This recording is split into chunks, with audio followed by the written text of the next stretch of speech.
आपनेभ्यो वैष्णवेभ्यो नमो नमः। पतितपावन परम करुणामय परम आराध्यतम गुरुपादपद्म नित्यलीला प्रविष्ट ओम विष्णुपाद परमहंस परिव्राजकाचार्य अष्टोत्तरशत श्री श्रीमद शिल भक्ति वल्लभ तीर्थ गोस्वामी गुरु महाराज के श्री चरण कमल में अनंत कोटि साष्टांग दंडवत प्रणाम करते हुए उनकी हेतु की कृपा प्रार्थना करता हूँ। आज हमारे ठाकुर जी श्री राधा गोकुलानंद जी का झूलन यात्रा का प्रथम दिवस है और साथ ही श्री पवित्रारोपणी एकादशी तिथि भी है।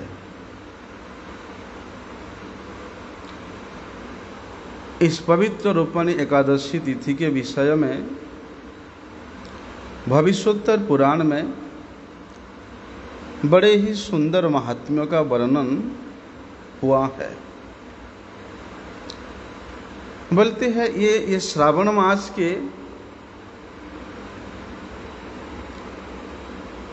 शुक्ला में ये एकादशी तिथि संगठित होता है और ये एकादशी तिथि का इतना अधिक महिमा है।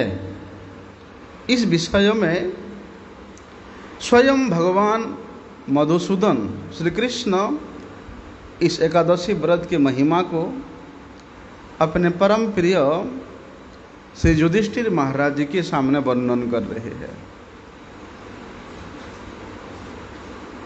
युधिष्ठिर महाराज भगवान श्री कृष्ण से पूछते हैं कि श्रावण मास की ये जो शुक्ला पक्ष एकादशी है इसका क्या नाम है और इस व्रत की क्या महिमा है, आप कृपा करके हमें बताइए।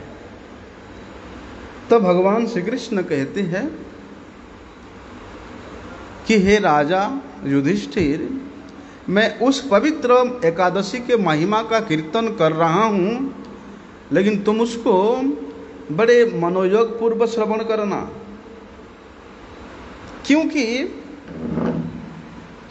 श्रवण मात्र से ही उसके फल की प्राप्ति होती है।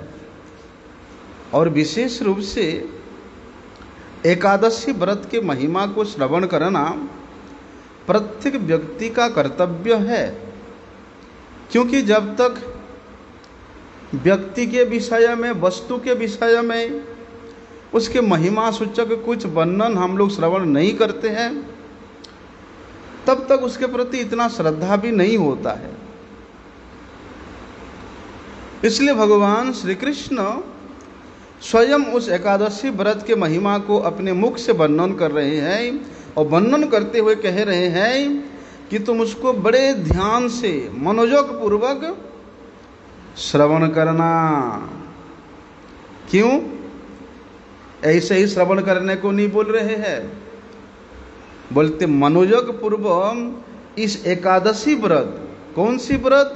ये श्रावण मास के शुक्ल पक्ष जो एकादशी है, इस व्रत के महिमा को मनोयोग पूर्वक श्रवण करने से बोलते वाजपेय यज्ञ का फल प्राप्त होता है।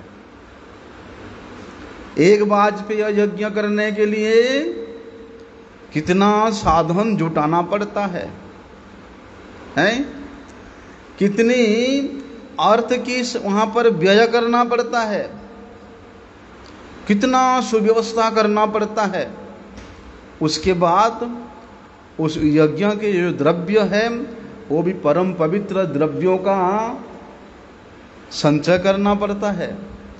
और जो यज्ञ करने वाले जो यजमान होते हैं, जो पुरोहित होते हैं, बोलते वे भी परिशुद्ध मन से उस यज्ञ अनुष्ठान को करेंगे, तब जाके उस यज्ञ का फल प्राप्त होता है। लेकिन इतना कठोर यज्ञ की अनुष्ठान करने की आवश्यकता नहीं है, क्योंकि भगवान स्वयं बता दिया है कि भैया इस एकादशी व्रत के महिमा को श्रवण करने मात्र से ही तुमको वाजपेय यज्ञ का फल प्राप्त हो जाता है।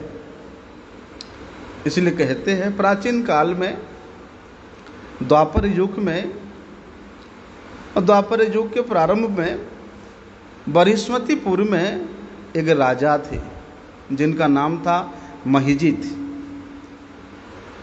बोलते वे एक विख्यात राजा थे और उस बृहस्पतिपुरी में वे राज्य करते थे। लेकिन बोलते उस बृहस्पतिपुरी के राजा के राज्य की जितने भी प्रजा है, वे सब उस राजा के शासन में अत्यधिक संतुष्ट थे, परम आनंदित थे।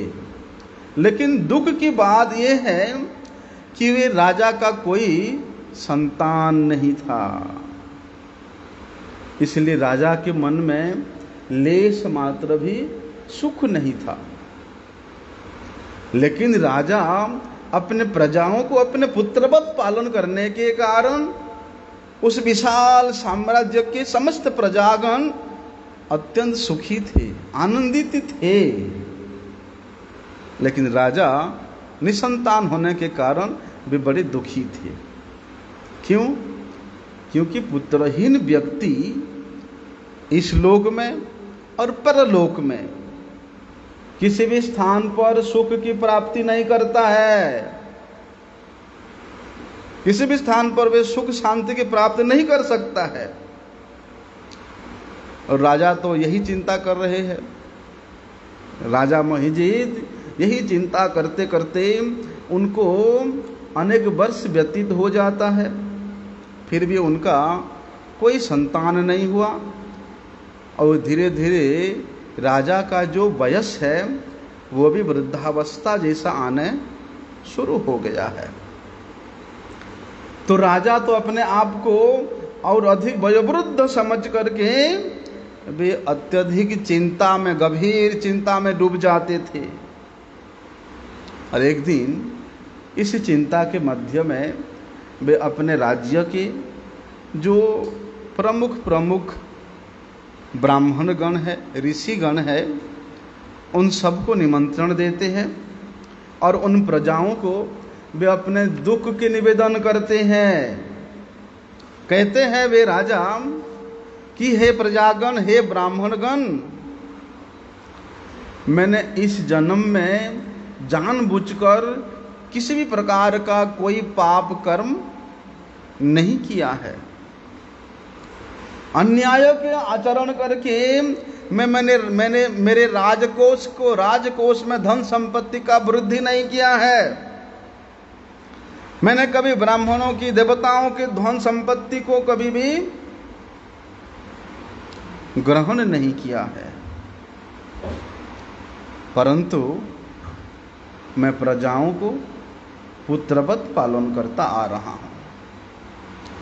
बोलते धर्म का आचरण करके मैंने इस पृथ्वी के ऊपर पृथ्वी का जय लाभ किया है। अन्याय से नहीं, अधर्म से नहीं, धर्म में स्थित होकर के मैं पृथ्वी को जय किया हूं। जो दुष्ट लोग हैं, दुष्टों को मैंने यथाविधि दंड विधान किया है। सज्जन वृंदों को यथाविधि मैंने पूजा किया है, सम्मान किया है। और अगर कोई द्वेषी व्यक्ति भी है तो मैं कभी उसके प्रति ईर्ष्या नहीं किया, हिंसा नहीं किया मैंने किसी के प्रति। तो राजा कहते कि हे द्विजोत्तम गण, हे ब्राह्मण गण, बोलते इस प्रकार मैंने धर्म पथ का अवलंबन करके पर भी मेरे घर में कोई पुत्र संतान का जन्म नहीं हुआ है। इसलिए कृपा करके आप सब लोग अनुसंधान कीजिए कि मेरे लिए क्या करना चाहिए, मैं क्या करूं, या किस प्रकार से पुत्र संतान की प्राप्ति हो सकती है। अब राजा वास्तव में बड़े सरल स्वभाव के थे और बड़े सरल भाव से वे अपने प्रजाओं के समक्ष, ब्राह्मणों के समक्ष, पुरोहितों के समक्ष वे ये सब बात बता रहे थे। तो राजा के ऐसा सरल चित्त बात को सुन करके प्रजागण, ब्राह्मणगण, पुरोहितगण वे सब एक साथ होकर के वन में जाते हैं और वन में जाकर के बोलते ऋषियों के सेवित आश्रमों का दर्शन करते करते उन्होंने एक चिरकालदर्शी ऋषि का खोज करते हैं, जो कि बोलते हैं करोड़ों साल से तपस्या में रत है। ऐसे एक ऋषि को उन्होंने उस वन में खोज करते हैं। बोलते वे ऋषि इतनी अधिक समय होने पर भी, इतना दीर्घायु होने पर भी वे निरोगी है, जित क्रोध है, जितात्मा है, निराहार है और निरालंब रूप से एक स्थित होकर के वे घोर तपस्या में मग्न थे। वे ऋषि ऐसे नहीं, बल्कि वे समस्त शास्त्रों के विशारद थे, धर्म तत्वज्ञ थे, त्रिकालज्ञ थे।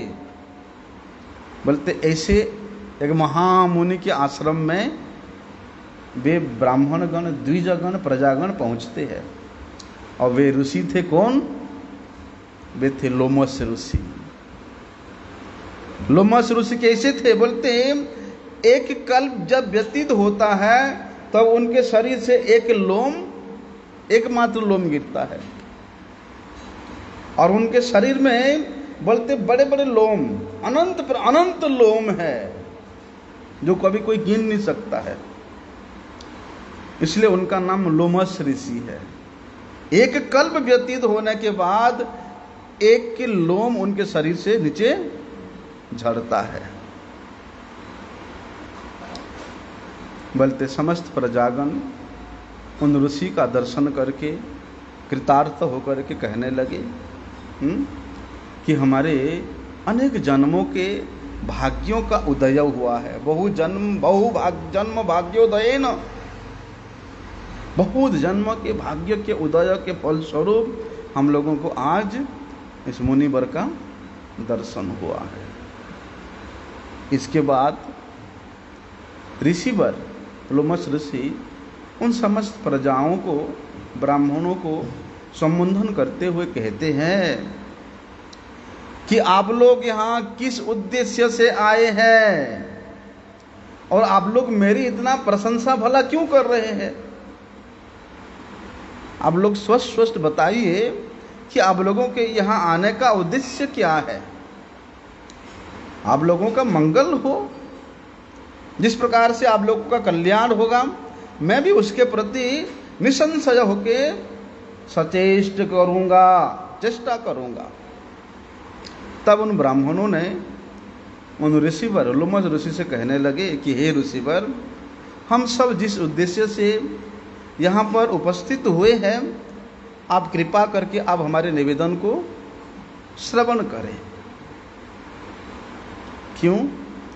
क्योंकि आपके समान इस विश्व में और श्रेष्ठ कोई नहीं दिखाई देता है। इसलिए हे भगवान, आपको श्रेष्ठ समझ करके, श्रेष्ठता के रूप में अनुभव करके आपके चरणों में हम सब राज्यवासी प्रजागण एक निवेदन करने आए हैं। क्या है वो निवेदन? बोलते हमारे राज्य के जो राजा है महिजीत, राजा महिजीत, वे निसंतान होने के कारण अत्यंत दुखी है। अत्यंत दुखी हृदय से, वेदना हृदय से वे जीवन जापन कर रहे हैं और हम सब उनके प्रजा हैं और हम उनके प्रजा होने के कारण वे हम सबको बोलते हैं पुत्रवत पालन करते हैं। किंतु उनके पुत्रहीन होने के कारण वे अत्यंत दुखी है, और राजा दुखी होने के कारण हम सब भी राजा के लिए दुखी है। इसलिए हे ऋषिवर, उनकी मन के वेदना को, उनके मन के दुख को दूर करने के लिए हम सब ब्राह्मणों ने मन लगा करके घोर तपस्या किया, और तपस्या करने के उद्देश्य से हम लोग इस गहन वन में प्रवेश किए हैं।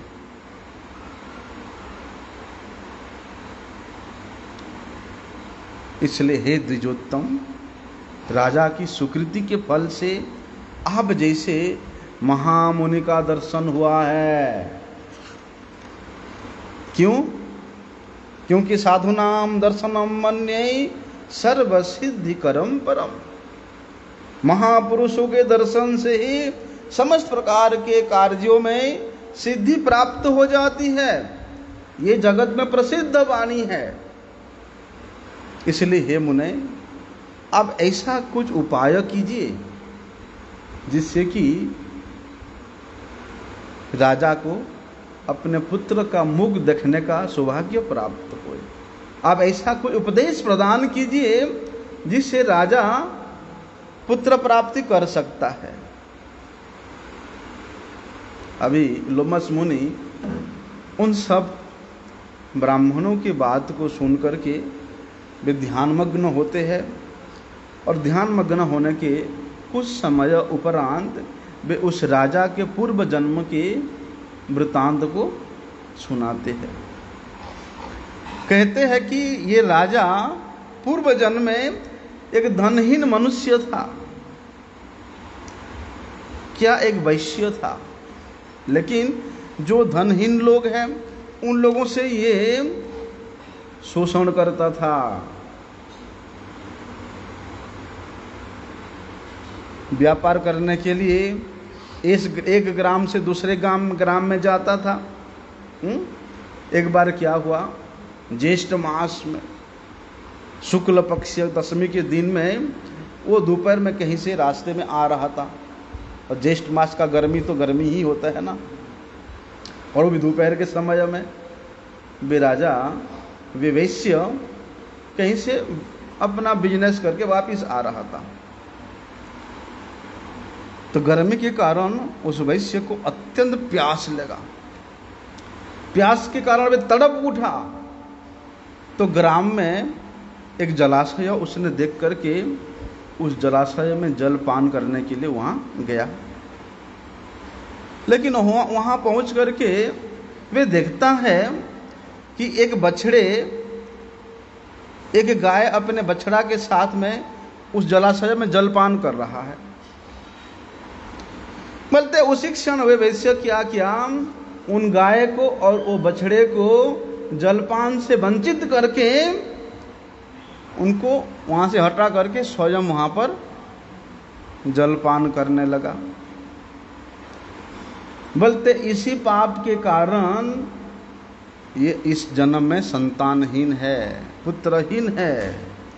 किंतु पूर्व जन्म में किसी विशेष पुण्य किया था, जिस पुण्य के प्रभाव से इस जन्म में उसको ये निष्कंटक राज्य का अधिकार प्राप्त हुआ है।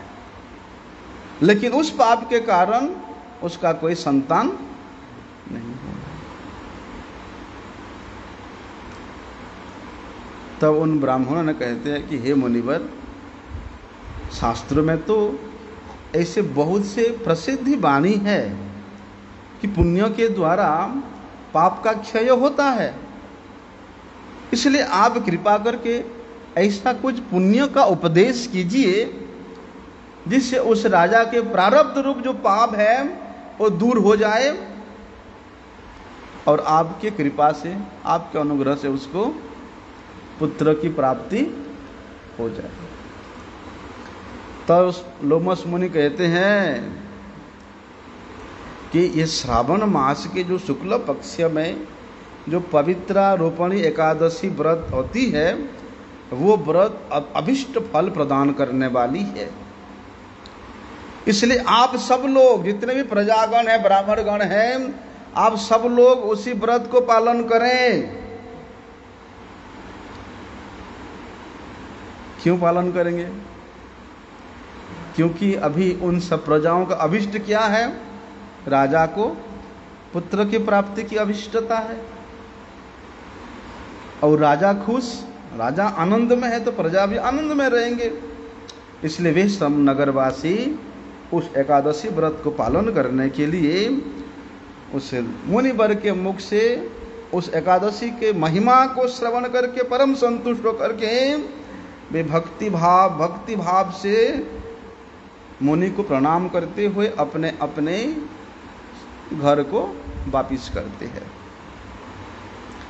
उसके बाद मुनि, लोमस मुनि ने जिस प्रकार उस व्रत को पालन करने के लिए निर्देश दिया था, उनके अनुसार व्रत की पालन करते हैं, और व्रत में जितने भी पुण्य हुआ था सब प्रजाओं का, वो सब पुण्य को उन्होंने राजा को अर्पण करते हैं। उस पुण्य के प्रभाव से फिर राजा के जो महिषी है, वयस वृद्धावस्था हो गया था, लेकिन उसी वयस में भी उस पुण्य के प्रभाव से वे गर्भवती होती है, और समय आने पर एक बलिष्ठ और एक सुंदर पुत्र को जन्म देती है। इसलिए श्रावण मास की शुक्ला द्वादशी तिथि को सूर्य जब कर्कट गद होते हैं, तो भगवान वासुदेव श्री कृष्ण की मूर्ति को यज्ञोपवीत दान करने का नाम है पवित्रारोपणी।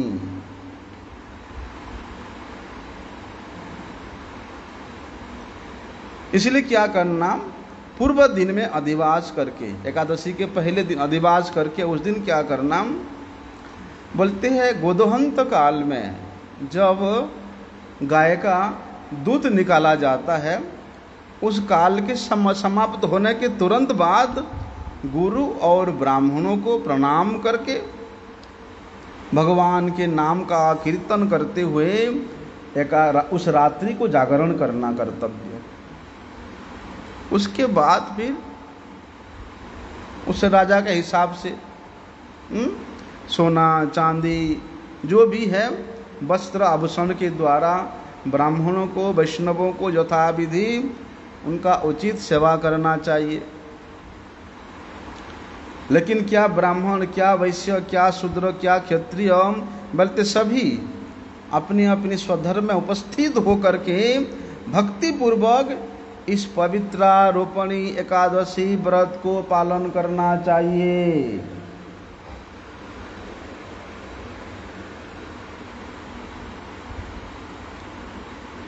कहते हैं यदि भुक्ति मुक्ति चाहने वाले व्यक्ति इस व्रत उत्सव को, इस एकादशी व्रत को शास्त्रानुसार पालन नहीं करेंगे तो उनकी समस्त पूजा निष्फल हो जाएगा, उनके समस्त साधन, दान, व्रत सब निष्फल हो जाएगा। इसलिए शास्त्र में जिस प्रकार के विधि के साथ एकादशी व्रत पालन करने का निर्देश है, उसी विधि से पालन करना चाहिए। क्या विधि है? एकादशी के पहले दिन अर्थात दशमी के दिन में प्रातः काल सूर्य उदय होने से पहले मंगल मुहूर्त में शय्या त्याग करना चाहिए। कब? दशमी के दिन में शय्या त्याग करके बोलते दंत मंजन किए बिना और तेल के बिना स्नान कर भगवान श्री हरि का पूजन करना चाहिए। ठीक है? भगवान श्री हरि का ध्यान करते करते बोलते मध्याह्न में मात्र एक बार भोजन करना चाहिए। कब? दशमी के दिन में, और उसमें भी आमिष, लवण, शाक ये सब परित्याग करना कर्तव्य है।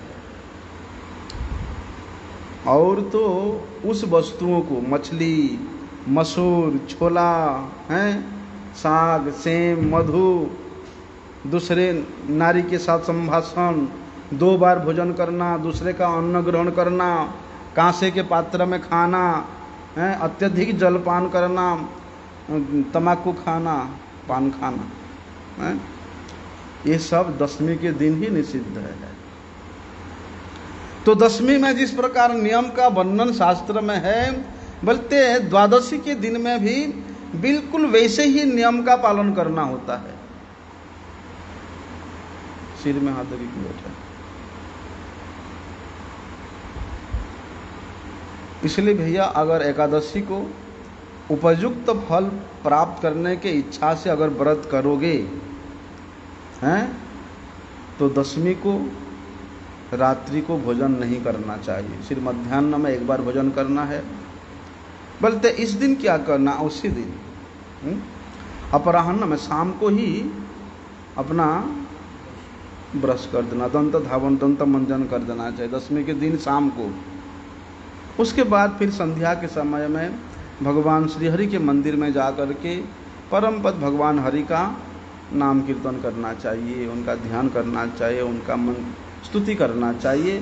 भगवान से मंत्रों के द्वारा उसके जो नेक्स्ट दिन में एकादशी व्रत है, उस व्रत के पालन करने के लिए भगवान से अनुमति लेना चाहिए, ये विधान है। क्या है वो मंत्र? एतद् गृहीतं गोविंद मया तत्पुरतो व्रतम सिद्धिं गच्छन्तु निर्विघ्नं तत्पादानुकंपया अति चंचल चित्तो अहम लोभ मोह मयोहरः शक्नोमि तद्व्रतं कर्तुं किप्तवानुग्रहम् अमृते। इस मंत्र का पाठ करके भगवान गोविंद के चरण में निवेदन करना चाहिए। एतद् गृहीतम गोविंद, बोलते हैं कि हे गोविंद, मैं आपके उपस्थिति में, आपके चरणों के सम्मुख में ये एकादशी व्रत ग्रहण कर रहा हूँ, इसलिए आपकी कृपा से ये व्रत जिस प्रकार से निर्विघ्न रूप से पूर्ण हो जाएगा, आप ऐसी अनुकंपा कीजिए, आप ऐसी कृपा करें। क्यों? क्योंकि मैं अति चंचल मति विशिष्ट व्यक्ति हूँ, लोभ और मोह के बस का एक प्राणी हूँ। आपकी कृपा के बिना इस व्रत को स्वयं के सामर्थ्य से पालन करना मेरे बस की बात, मेरे सामर्थ्य की बात नहीं है। इसलिए कर्तुम की तवानुग्रहम, कि हे नाथ, आपके अनुग्रह के बिना, आपके कृपा के बिना मैं कुछ नहीं कर सकता। इसलिए इस व्रत को सुष्ट रूप से मैं जैसे पालन कर सकता हूँ, आप मुझ पर ऐसी कृपा करें। ऐसा कह करके भगवत मंदिर में भगवान श्री हरि के चरण कमल में पुष्पांजलि प्रदान करना चाहिए। पुष्पांजलि प्रदान करके दंडवत प्रणाम करना चाहिए, और उसी रात्रि को, दशमी की रात्रि को, बलते कुश के शैया में शयन करके रात्रि व्यतीत करना चाहिए। कहते हैं कि उसके एकादशी के दिन मंगल मुहूर्त में प्रातः काल शैया त्याग करके फिर दोबारा आप ब्रश नहीं करना, दंत मंजन नहीं करना चाहिए। केवल क्या करना, ऐसे 12 बार जल लेकर के 12 बार कुल्ला कुर्दने से मुख शुद्धि हो जाता है। उसके बाद स्नान करना, स्नान करने के बाद नित्य कर्म करना, नित्य पूजा पद्धति करना, भगवान श्री हरि का पूजा समाप्ति करना। लेकिन एकादशी के दिन विशेष नियम ये है कि दूसरे का निंदा नहीं करना, परचर्चा नहीं करना, ना जुआ खेलना, ना शयन करना, ना गुटखा तांबुल खाना, ना झूठ बोलना, और ना ही जो पापी व्यक्ति है उसके साथ किसी प्रकार का वार्तालाप करना, ना ही क्रोध करना, और ना ही मोबाइल में फेसबुक, इंस्टाग्राम और यूट्यूब ये सब देखना, ठीक है, इसको भी वर्जन करना होता है। और पूरे दिन हरिनाम और हरि कथा में व्यतीत करना चाहिए। वैष्णवों के साथ में संपूर्ण रात्रि हरि संकीर्तन करना चाहिए। श्रीमद् भागवतम, श्रीमद् भगवत गीता, चैतन्य भागवत, चैतन्य चरितामृत, इन सब ग्रंथों को पाठ करना चाहिए, श्रवण करना चाहिए। इस प्रकार रात्रि व्यतीत करना, सोना नहीं है। फिर दूसरे दिन द्वादशी में प्रातः काल, प्रभात में अपने जितने भी प्रातः कृत्य है सबको समाप्त करते हुए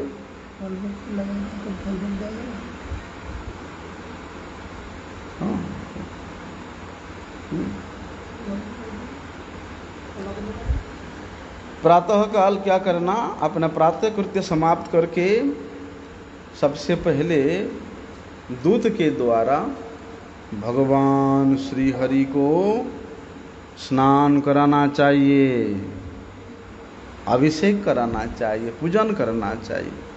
उसके बाद फिर भगवत पूजनांते द्वादशी में पारण करना होता है।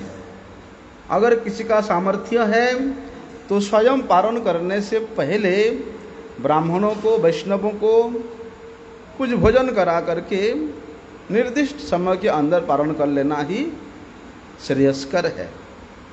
इसलिए एकादशी व्रत में किस प्रकार से, किस समय निर्दिष्टता के साथ पारण करना चाहिए उसका भी विधि बताया है। व्रत उपवास के दूसरे दिन प्रातःकाल भगवान श्री हरि के मंगल आरती दर्शन करके फिर महाप्रसाद वैष्णवों को देने के बाद वैष्णवों को प्रणाम आदि करके सम्मान करना चाहिए। बाद में फिर प्रातः काल ही पूजा संपन्न करके भगवान श्री कृष्ण में उपवास की जो फल है उसको अर्पण करना चाहिए। क्या कि तदियम वस्तु गोविंदम तुभ्यमेव समर्पये, कि हे भगवान हम किसी फल के आशा से, किसी कामना के आशा से एकादशी व्रत नहीं किया, हम तो केवल आपके प्रसन्नता के लिए ही एकादशी व्रत पालन किया है, आपके कृपा से। इसलिए इस व्रत का अगर कोई फल भी है तो तुभ्यमेव समर्पय, वो भी हम आपके चरणों में समर्पण करते हैं।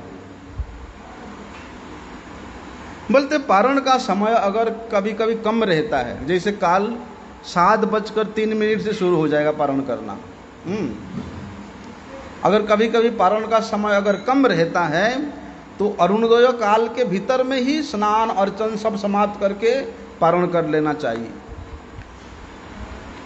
और उपवास का जो समर्पण है भगवत चरणों में, उसका भी मंत्र है कि अज्ञान तिमिरांधस्य व्रतेनानेन केशव प्रसिद्ध सुमुखो नाथ ज्ञान दृष्टि प्रदो भव, कि हे केशव आप सामने आकर इस व्रत के द्वारा अज्ञान अंधकार में अंधे मेरे प्रति प्रसन्न हो और मुझे ज्ञान दृष्टि प्रदान करें। उसके बाद भगवान को प्रणाम करना चाहिए, उसके बाद पारण करना चाहिए। और पारण का भी मंत्र है, हाँ हाँ, तब प्रसादाव स्वीकाराद कृतम यद पारणम मया व्रतेनानेन संतुष्ट स्वस्तिम भक्तिम प्रयच्छ में। हाथ में जगन्नाथ जी का महानिर्माल्य लेकर के इस मंत्र को उच्चारण करते हुए पारण करना का विधान है। मतलब हे नाथ, आपके प्रसाद को ग्रहण करते हुए मैं इस व्रत का पारण कर रहा हूँ। जिस प्रकार उस व्रत को पालन करने से पहले भगवान गोविंद के चरणों में निवेदन किए थे कि हे नाथ, आपके चरणों में इस व्रत को पालन करने के लिए मैं आज्ञा चाहता हूँ, आप कृपा करके मुझे सामर्थ्य प्रदान करें। बोलते उसी प्रकार जब उस व्रत को हम लोग तोड़ेंगे अर्थात पारण करेंगे, तब भी भगवान से अनुमति लेना चाहिए। जैसे स्कूल में होता ना, बच्चा जब जाता है तब वो कहता है क्या मैं आई, फिर जब वापिस आता है मैं आई कमीसा। बोलते उसी प्रकार धर्म के अनुष्ठान में तो नित्य प्रवृत्त होना चाहिए, लेकिन जब विशेष रूप से हम लोग कोई धर्म का अनुष्ठान करते हैं, कोई व्रत आदि का पालन करते हैं, बोलते जिसके उद्देश्य से हम व्रत करेंगे उनसे अनुमति लेना चाहिए। और व्रत समाप्ति के बाद जब व्रत को हम तोड़ेंगे तब भी उनसे अनुमति लेना चाहिए। कहते हैं कि इस व्रत के द्वारा आप प्रसन्न होकर आप मुझे भक्ति प्रदान करें, आपकी चरणों की सेवा मुझे प्रदान करें। इस प्रकार भगवान श्री हरि का स्मरण करते करते निर्दिष्ट समय में, पारण के समय में पारण भी कर लेना चाहिए। स्कंद पुराण में तो पारण के विषय में एक सुंदर बात कहा है कि उपवास करके द्वादशी में अगर तुलसी युक्त महाप्रसाद का कोई भोजन करता है तो उसको करोड़ों पाप अपने आप नष्ट हो जाता है। किंतु